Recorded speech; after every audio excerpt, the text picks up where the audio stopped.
ఎంత అండి మీ age? Normal గానే. ఏడికి పోతురు? తిరుపతి పోతురా? ఏజ్ ఎంత? 45 ఉంటుందా? హలో, 45 అంట చూడు.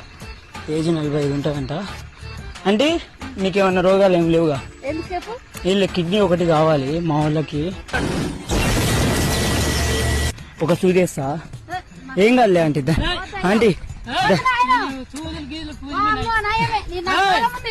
ఏం రోగం?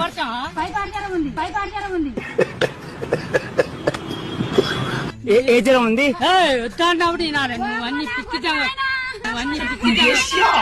సర్లే పోండి పోండి పోండి. మీకు ఏ జ్వరం ఉందా ఆంటీ? సర్లే పో. సరే పో.